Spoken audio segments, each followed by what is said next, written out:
위해서가 아니라 은행 열매를 많이 따서 부자가 되고 싶었기 때문입니다. 우리가 잘 아는 것처럼 은행나무 열매는요, 맛이 고소합니다. 또 옛날부터 한약 재료로 쓰여졌습니다. 은행 열매가 혈액순환에도 좋고 천식에도 좋고 또 항암작용과 성인병에도 도움이 된다고 하지요. 그래서 시골에 귀농한 그 사람은요, 부푼 꿈을 안고서 열심히 은행나무에 물을 주고 거름을 줬습니다. 그런데 10년이면 강산도 변하고 한다고 하는데 10년이 지나고 15년이 지나도 은행나무에 단 하나의 열매가 맺히질 않습니다. 여러분, 그 이유가 무엇인지 아시겠습니까? 은행나무는요, 신기하게도 순나무가 있고 암나무가 있습니다. 그런데 그 농부가 심었던 나무들은요, 모두 다 열매를 맺을 수 없는 순나무였기 때문입니다. 결국 무엇을 심느냐에 따라서 그 열매가 완전히 달라지는 것을 우리는 주변에서 쉽게 발견할 수 있습니다. 저는 신앙생활의 열매도 마찬가지라고 생각합니다. 오늘 예배에 참석한 성도님들 가운데 성령의 열매에 전혀 관심이 없는 분들은 한 분도 없으실 겁니다. 혹시 우리 가운데 일주일에 한 번씩 교회 출석하다가 죽어서 천국만 가면 되지 뭐 그렇게 생각하면서 신앙생활 하시는 분들은 아무도 없을 겁니다. 가을이 되면 모든 나무에 탐스러운 열매가 주렁주렁 달립니다. 마찬가지로 하나님은, 그리고 우리는 성령의 9가지 열매가 신앙생활하는 우리의 삶 가운데 많이 맺히기를 기대하고 있습니다. 사랑과 희락과 화평과 오래 참음과 자비와 양성과 충성과 온유와 절제, 이런 열매들이 우리의 삶 속에 날마다 나타나기를 소망하면서 우리는 믿음의 길을 달려가고 있습니다. 왜냐하면 예수님께서 시장하셨을 때 잎은 무성하지만 열매가 없는 무화과 나무를 보고 저주하신 것을 잘 알기 때문입니다. 열매 맺지 못하는 나무는 쓸모가 없습니다. 그렇기 때문에 저와 여러분의 삶은 시간이 갈수록 많은 열매로 풍성해져야만 합니다. 특히 요한복음 15장에 보면 예수님의 포도나무 비유가 나옵니다. 그 비유에서 예수님은 참 포도나무요, 하나님 아버지는 농부라고 말씀합니다. 그리고 우리는 가지라고 말씀하고 있습니다. 그렇다면 농부 되신 하나님께서 가지인 우리들에게 가장 원하는 것이 무엇일까요? 그것은 예수님께 딱 달라붙어서 열매 맺는 것입니다. 열매를 원하지 않는 농부는 아무도 없습니다. 따라서 우리는 믿음의 삶을 경주하면서 우리의 신앙생활 가운데 하나님께서 기뻐하시는 많은 열매들이 주렁주렁 맺히기를 소원하면서 우리의 신앙의 길을 달려가야 합니다. 그런데 오늘 우리에게 주신 말씀을 보면 성령의 열매를 풍성하게 맺기 위해서는 반드시 필요한 것이 있다고 말씀합니다. 그것이 무엇이냐 하면 오늘 본문에 4번씩 등장하고 있는 단어인데 지혜입니다. 흔히들 지혜는 학생들이 어려운 문제를 풀기 위해 필요한 것이라고 생각합니다. 그래서 부모님들이 자녀들을 위해서 기도할 때마다 하나님, 우리 자녀들에게 지혜를 주세요 라고 기도하지요. 그런데 성경에서 말하는 지혜는요, 어느 것이 선한 것이고 어느 것이 악한 것인지, 어느 것이 옳은 것이고 어느 것이 거른 것인지 분별할 줄 아는 판단력을 의미합니다. 여러분, 우리가 인생을 살아가면서 지식도 중요합니다. 경험도 중요합니다. 재능도 중요합니다. 하지만 더 중요한 것이 있는데 그것이 바로 지혜입니다. 만약에 다른 모든 것을 완벽하게 갖추었다고 할지라도 지혜가 없으면요, 쓸모가 없습니다. 그래서 솔로몬 왕은요, 하나님께서 내게 무엇을 해줄까? 라고 하나님이 물어보셨을 때 하나님, 저에게 지혜를 주십시오 라고 구했던 겁니다. 그런데 오늘 본문 말씀을 보면 은행나무라고 해서 다 똑같은 나무가 아닌 것처럼 지혜라고 해서 다 똑같은 지혜가 아님을 야고보는 우리에게 말씀합니다. 15절 말씀을 보시면 이러한 지혜는 위로부터 내려온 것이 아니요 땅 위의 것이요 정욕의 것이요 귀신의 것이니 라고 말씀합니다. 야고보는요, 당시 신앙생활하고 있는 사람들의 모습을 잘 관찰했습니다. 그리고 그들이 말하는 지혜를 보니까 그 지혜가 두 가지로 나뉘더라는 거예요. 하나는 위로부터 내려온 지혜가 있고 하나는 땅 위의 지혜가 있더라는 것을 발견했습니다. 여러분, 저와 여러분들은 신앙생활하면서 어떤 지혜를 가지고 오늘을 살아가고 계십니까?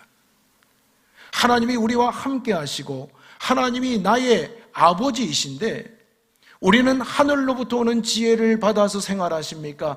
아니면 세상 사람들이 가지고 있는 그 지혜를 쫓으며 오늘을 살아가고 계십니까? 우리가 가지고 있는 지혜가 하늘의 지혜인지 아니면 땅의 지혜인지 어떻게 알 수 있을까요? 13절 말씀을 보시면요, 너희 중에 지혜와 청명이 있는 자가 누구냐? 그는 선행으로 말미암아 지혜의 온유함으로 그 행함을 보일지니라 말씀합니다. 야고보가 이 편지를 쓸 당시에 교회 안에는요, 나는 지혜가 있습니다, 나는 명철이 있습니다, 큰 소리 치는 사람들이 많았습니다. 예나 지금이나 어디를 가든지 큰 소리 치는 사람들이 있지요. 여러분, 왜 사람들이 모인 곳에서 큰 소리를 칩니까? 자랑하고 싶기 때문입니다. 뭘 자랑하고 싶을까요? 다른 사람들보다 내가 더 똑똑하다는 것을 자랑하고 싶어 합니다. 또한 내가 더 많이 알고 있다는 것을 자랑하고 싶은 사람들은요, 사람들이 모였을 때 큰 소리를 칩니다. 그래서 야고보는 사람들이 모일 때마다 자랑하고 큰 소리 치는 그들을 향해서 무엇을 보이라고 말씀합니까? 그 행함을 보일지니라 라고 말씀합니다. 아무리 청산유수같이 말을 잘하고 옳은 이야기를 해도 그의 삶의 열매가 행함으로 나타나지 않으면 그것은 아무짝에도 쓸모없다라는 겁니다. 결국 무엇으로 그 지혜가 하늘의 지혜인지 아니면 땅의 지혜인지 알 수 있습니까? 행함이라는 열매를 통해서 알 수 있습니다. 그래서 예수님은 마태복음 7장에서 거짓 선지자들을 향해서 무엇이라고 말씀합니까? 그들의 열매로 그들을 알리라고 말씀합니다. 주의 이름으로 선지자 노릇하고 주의 이름으로 병 고치고 주의 이름으로 별 일을 다 해도 주님께서 내가 너를 모른다라고 말하는 사람이 있다라는 겁니다. 그 이유가 뭡니까? 그들의 열매가 없었기 때문입니다. 많은 것을 하는 것 같아요. 똑똑한 것 같아요. 능력이 있는 것 같아요. 그런데 그들의 삶의 행위가 하나님께서 보시기에 아름다운 열매가 아니었다라는 겁니다. 우리가 어떤 역할을 많이 하느냐 이것보다도 하나님은 우리의 삶 속에서 성령의 열매를 얼마나 맺어가고 있는가 이것을 보시는 분이십니다. 우리가 세상을 살아가면서 세상을 닮아가지고요, 나도 모르게 나를 드러내고 싶어 합니다. 사람들 앞에 박수 받는 자리에 가고 싶어 합니다. 내가 있는 곳에서 나도 모르게 내 목소리를 높이는 경우가 있습니다. 그런데 여러분, 내가 어떤 일을 하든지 그 일을 통해서 우리 하나님께서 기뻐하시는 성령의 열매, 하나님께서 기뻐하시는 아름다운 행위의 열매가 나타나지 아니하면 우리가 아무리 수고하고 노력해도 그 모든 것들은 헛될 수밖에 없음을 야고보는 우리에게 가르쳐 줍니다. 그렇다면 마귀가 주는 땅의 지혜를 가진 사람은 어떤 열매를 맺을까요? 14절 말씀을 보시면 그러나 너희 마음속에 독한 시기와 다툼이 있으면 자랑하지 말라, 진리를 거슬러 거짓말하지 말라 말씀합니다. 여기 보면 야고보는요, 땅의 지혜를 가진 사람이 맺는 열매가 4가지 있다고 합니다. 독한 시기, 다툼, 자랑, 거짓말.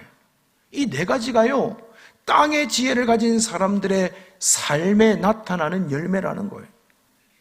땅의 지혜는요, 나만을 위한 겁니다. 내가 높아지기 위한 겁니다.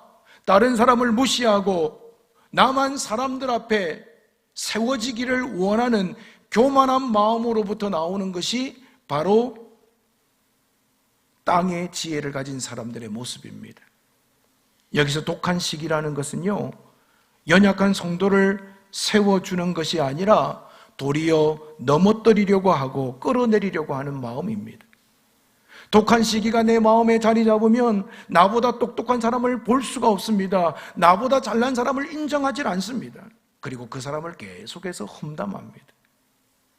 뿐만 아니라 다툼은 내가 이익을 얻으려고 다른 사람과 분쟁하려는 마음입니다.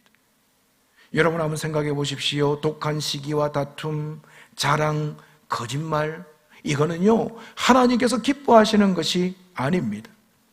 결국 야고보는 땅의 지혜가 어떤 성격을 가지고 있는지 15절에서 이렇게 이야기합니다. 이러한 지혜는 위로부터 내려온 것이 아니요, 땅 위의 것이요, 정욕의 것이요, 귀신의 것이니. 이 땅의 지혜는요, 세상적입니다.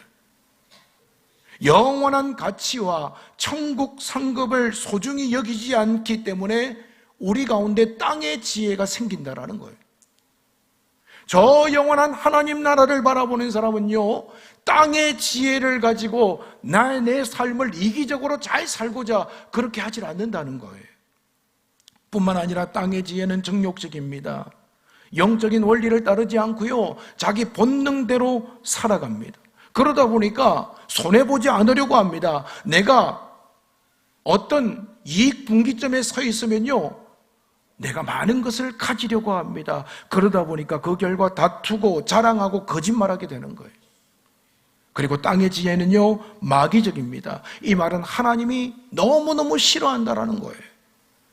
하나님께서 싫어하시는 것이 뭘까요? 그것은 시기와 다툼과 자랑과 거짓말입니다. 우리가 예수 믿으면서도 나도 모르게 땅으로부터 오는 지혜를 추구하다 보니까 우리의 삶에도 시기와 다툼과 자랑과 거짓말이 자리 잡고 있는 경우가 얼마나 많습니까? 여러분, 우리는요, 이와 같은 죄를 최대한 피하려고 힘써야만 합니다. 이 네 가지 죄는 하나님이 가장 싫어하시는 교만한 마음에서 나오는 것입니다. 시기와 다툼과 자랑과 거짓말, 이것을 버리지 못하면 결국 우리가 하나님을 믿는 것 같지만 마귀의 꼭두각시가 되는 거예요. 저와 여러분의 마음에 시기와 다툼이 없습니까? 사람들이 있는 곳에 가면 나를 자랑하고 싶고 거짓말하면서도 내 이익을 추구하고 싶은 그런 마음이 없으신가요? 땅의 지혜는 우리로 하여금 이와 같이 못된 열매를 맺게 만든다라고 야고보는 교훈하고 있습니다. 특별히 땅의 지혜를 가진 사람들이 맺는 대표적인 열매가 뭐냐 하면 마음속에 독한 시기와 다툼입니다. 이런 마음을 가지고 있으면 어떻게 되겠습니까? 16절을 보시면 시기와 다툼이 있는 곳에는 혼란과 모든 악한 일이 있음이라 말씀합니다. 여러분, 이 말씀을 함께 읽어가면서 우리 삶의 주변을 한번 돌아보십시오. 내 삶에 혼란이 있고 모든 악한 일들이 있으면요, 그 원인이 뭐냐 하면 우리 안에 독한 시기와 다툼이 있기 때문에 그래요. 땅의 지혜를 쫓아 살아가기 때문에 그렇다라는 겁니다. 결국 이러한 열매는 누구로부터 옵니까? 마귀에게서 옵니다. 그래서 땅의 지혜를 정욕의 것이요 마귀의 것이라고 성경은 말씀하고 있는 겁니다. 그렇다면 하나님이 주시는 하늘의 지혜를 가진 사람은 어떤 열매를 맺을까요? 17절 말씀을 보시면 오직 위로부터 난 지혜는 첫째 성결하고 다음에 화평하고 관용하고 양순하며 긍휼과 선한 열매가 가득하고 편견과 거짓이 없나니 라고 말씀합니다. 하늘의 지혜를 가진 사람에게 8가지 열매가 나타난다고 말씀하지요. 첫 번째가 성결입니다. 위로부터 난 지혜를 말하면서 17절에 보면 첫째 성결하고라고 말씀합니다. 여기서 성결을 강조하고 있습니다. 그 이유는 최고의 지혜가 성결이기 때문입니다. 사람들은 지혜를 머리가 빠르게 돌아가는 것이라고 생각합니다. 어떤 사람들과 사업을 하고 어떤 동거래를 할 때 손해보지 않고 이익을 얻는 것이 지혜라고 생각합니다. 하지만 여러분, 진짜 하나님이 인정하시고 최고로 복받는 지혜는 우리 자신의 몸과 마음을 깨끗게 해서 아름답게 가꾸는 것입니다. 그래서 하나님이 기뻐하시는 삶을 살아가는 것, 이것이 하늘로부터 오는 지혜임을 믿으시기를 바랍니다. 여러분, 그렇게 하기 위해서 죄 짓는 자리에 가지 말아야 합니다. 엄난하고 더러운 것들을 보지 말아야 합니다. 죄악이 가득한 세상에서 위로부터 주시는 지혜로 나를 지켜야 합니다. 그래야 성결한 삶을 살 수 있습니다. 성결해야 하나님과 교제할 수 있습니다. 성결하게 살 때 삶의 지혜가 열리고 복의 문이 열립니다. 성결이라고 하는 것은요, 내 안에 더러운 불순물이 없는 거예요. 하늘로부터는 지혜를 가진 사람은 내 안에 성결을 추구하면서 날마다 하나님과 교통하고 하나님이 주시는 마음과 하나님이 주시는 은혜 가운데 살아가는 사람임을 오늘 야고보는 우리에게 가르쳐주고 있습니다. 두 번째 열매는 화평입니다. 하나님은 하나님과 사람과의 관계뿐만 아니라 사람과 사람 사이의 관계도 화평의 관계가 되기를 원하십니다. 여러분, 관계가 깨어지면 불편하지 않습니까? 관계가 깨어진 사람들끼리 앉아서 대화를 해본들 속에 있는 진솔한 이야기가 나오나요? 함께 앉아서 차를 마시고 밥을 먹은들 그것이 맛이 있습니까? 그렇지 않다라는 거예요. 그렇기 때문에 하늘의 지혜를 가진 사람은요, 화평을 만드는 자가 되어야 합니다. 깨어진 관계를 이어주고 답답한 관계를 통하게 하는 화평의 삶을 살아가는 사람, 그 사람이 바로 하늘로부터 오는 지혜를 누리는 사람이다 라고 성경은 말씀합니다. 세 번째 열매는 관용입니다. 사람들은요, 다른 사람의 실수와 부족함을 발견했을 때 용납하지 않습니다. 저도요, 가끔씩 관용이 부족할 때가 참 많아요.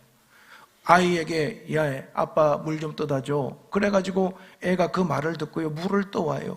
그런데 나이가 어리니까 물을 떠오면서 물을 바닥에 흘려요. 그때 제가 그럴 수도 있지 이해하면 되는데, 정신을 똑바로 차리고 물을 가지고 와야지 물을 흔들면서 가져오면 어떡하냐? 그러면 애가 화가 나요. 그럼 아빠가 떠드시지 왜 나보고 가져오냐고. 걔는 또 속상해하는 거예요. 여러분, 누구든지 실수할 수 있지 않습니까? 누구든지 넘어질 수 있지 않습니까? 그럴 때마다 우리가요, 관용을 가져야 됩니다. 하늘로부터 오는 지혜를 가진 사람은요, 너그럽게 사람을 대하고 부드럽게 대합니다. 저와 여러분, 예수 믿고 하나님으로부터 오는 지혜를 받아 누리는 사람인데, 저와 여러분들이 관용의 사람이 될 수 있기를 간절히 바랍니다. 네 번째로 그 열매가 뭐냐? 양순입니다. 양순이라는 것은 그 말대로 양처럼 순한 모습입니다. 하나님의 말씀을 들을 때 아멘하고 순종하는 모습이에요. 뿐만 아니라 다른 사람의 말에 대해서도 귀를 기울일 줄 아는 것, 이것이 양순입니다. 여러분, 하나님의 말씀이 귀에 들리는 사람이요, 하늘로부터 오는 지혜를 누리는 사람이에요. 말씀을 들어도 듣는 것 같은데 귀가 딱 막힌 사람이 있어요. 사랑하는 여러분, 하늘로부터 오는 지혜를 누리는 사람이 되셔서 하나님의 말씀이 여러분의 영의 귀에 울리고 들려지는 역사가 있기를 간절히 바랍니다. 그리고 그 말씀을 아멘하며 순종하는 저와 여러분이 되시기를 바랍니다. 다섯 번째 열매는 긍휼입니다. 긍휼은 우리가 잘 아는 것처럼 다른 사람을 불쌍히 여기는 마음이지요. 긍휼은 하나님이 가지고 계신 근본적인 성품입니다. 하나님은 우리가 아직 죄인 되었을 때에 우리를 사랑하셔서 우리를 구하시고자 독생자 예수 그리스도를 이 땅에 보내서 십자가에 죽이셨습니다. 그만큼 우리에게 긍휼을 베풀어 주셨고 사랑을 베풀어 주셨습니다. 하늘로부터 오는 지혜를 누리는 사람은요, 이 하나님을 닮아서 긍휼의 삶을 살아야 합니다. 누군가를 불쌍히 여기는 마음이 있어야 돼요. 누가 아프고 누가 외롭고 누가 고통스럽고 누가 어려움 당할 때마다 이 하나님의 마음을 가지고 누군가에게 다가가는 사람, 그 사람이 하늘의 지혜를 가진 사람임을 성경은 우리에게 말씀합니다. 오늘 우리가 살아가는 이 세상은 참 이기적입니다. 입으로는 사랑을 외치는데 삶을 통해서는 도무지 사랑을 볼 수가 없습니다. 누군가를 바라보면서 그 사랑을 전달하고 그 사랑으로 누군가를 감싸 안는 모습이 별로 보이질 않습니다. 나만 사랑하고 내 가족 정도만 사랑하고 나하고 마음이 맞는 사람들 그 정도만 사랑하면서 나는 사랑하고 있다. 이것이 하나님께서 기뻐하시는 모습일까요? 바다의 바닷물같이 모든 것들을 다 받아들일 수 있는 하나님의 마음으로 저와 여러분이요 긍휼함과 사랑으로 하나님 닮아갈 수 있기를 간절히 바랍니다. 여섯 번째 열매는 선한 열매입니다. 여기 선한 열매는 착한 행실을 말합니다. 하늘의 지혜가 있는 사람은 입술로만 선을 외치는 것이 아니라 실제로 선한 열매를 맺습니다. 여러분, 겨울철이 되면 구세군이나 사랑의 열매 모금을 하지요. 나 살기도 빠듯하고 내가 좀 더 나를 위해서, 노후를 위해서 뭔가 계속 쌓아두고 모으려고 하는 것이 어찌 보면 우리의 마음입니다. 그럼에도 불구하고요, 어떤 분을 보니까 신문에 꼭 해마다 노란 봉투에 몇 천만 원씩, 때로는 1억씩 어려운 사람들을 도우십시오 하고 이름 없이 모금하는 분들이 있더라고요. 그런 모습을 보면서 이게 삶을 통해서 아름답게 저렇게 행하는 모습을 하나님께서 얼마나 기뻐하실까라는 마음이 듭니다. 여러분, 아무리 옳은 말을 많이 하고 맞는 말을 많이 해도 우리의 삶이 실천하지 않으면 그것은요 허공을 치는 메아리가 될 수밖에 없습니다. 선한 열매를 맺어서 삶으로 실천해서 하나님께서 기뻐하시는 열매가 가득하시기를 바랍니다. 일곱 번째 열매는 편견이 없는 것입니다. 여러분들은 편견이 있으십니까? 없으십니까? 제가 장담하건대 이 땅을 살아가는 사람들 그 누구도 편견이 없는 사람은 아무도 없습니다. 저는 정확합니다. 저는 객관적입니다. 그 말 자체가 벌써 털려버린 거예요. 다 내 중심이에요. 다 내 중심. 제가 어느 날 저희 아들이 물 떠오는데 엎질렀다고 야단쳤잖아요. 그런데 저도 물을 떠오다가 물을 엎질렀어요. 그걸 저희 애가 본 거예요. 그때 그 애가 뭐라고 하냐면, 에이 아빠도 엎지르네. 에이구 칠칠맞게 좀 잘하고 오시지. 그 제가 뭐라고 한 줄 아십니까? 야 임마 살다 보면 그럴 수도 있는 거야 임마. 다 애가 엎질렀을 때는 왜 그렇게 했어 그러다가 제가 엎지르니까 그럴 수도 있는 거예요. 이게요 참 이상해요. 잣대가 흔들려요. 나한테는요 굉장히 간용한데 다른 사람들에 대해서는요 엄격해요. 여러분 이게 다 편견이에요. 한번 그 사람이 이렇다라고 인상을 받으면요 죽을 때까지 그 편견을 가지고 사람을 대하는 모습들이 참 많거든요. 사랑하는 여러분, 우리 모두는요 실수하다가도 바르게 세워질 수 있는 사람들이에요. 우리는 하나님의 형상을 닮은 걸작품들입니다. 가지고 있는 것으로, 외모로, 학력으로 사람을 판단할 것이 아니라 하나님의 눈으로 우리가 우리 주변에 있는 분들을 바라보고 그들을 축복할 수 있는 우리 모든 성도님들이 되시기를 바랍니다. 마지막 열매가 뭐냐? 거짓이 없는 겁니다. 하늘의 지혜로 사는 사람은요 남을 속이지 않습니다. 자신을 포장하지도 않습니다. 외식하지도 않습니다. 그냥 있는 모습 그대로 하나님 앞에서 살아갑니다. 여러분, 거짓말하다 보면요 자꾸 더 큰 거짓말을 하게 되어 있습니다. 거짓말이 습관이 되는 경우가 있습니다. 예수 믿는 사람은 거짓말을 할까요? 안 할까요? 예수 믿는 사람도 거짓말 하더라고요. 거짓말을 자꾸 하다 보니까 습관이 돼가지고요 거짓말이 일상생활이 되시는 분들도 있더라고요. 여러분, 거짓이 없어야 합니다. 숨기지 말아야 합니다. 하늘의 지혜로 살아가는 사람은요 거짓이 없이 하나님을 의식하면서 살아가는 지혜로운 삶이 됩니다. 은행나무는 암나무가 있고 순나무가 있다고 말씀드렸습니다. 마찬가지로 지혜도 마귀가 주는 지혜가 있고 하나님이 주시는 하늘의 지혜가 있습니다. 오늘 여러분들은 어떤 지혜를 가지고 신앙생활하고 계십니까? 믿음으로 살아가는 것 같고 하늘로부터 오는 지혜를 가지고 살아가는 것 같은데 삶의 열매가 하나님이 원치 않은 열매로 가득하다면 이 시간 우리 자신을 깊이 점검해야만 합니다. 그리고 하나님 앞에 설 날을 기억하면서 하나님께서 기뻐하시는 아름다운 열매 맺기 위하여 하늘로부터 오는 지혜를 구하며 살아가시는 우리 성도님들이 되시기를 바랍니다.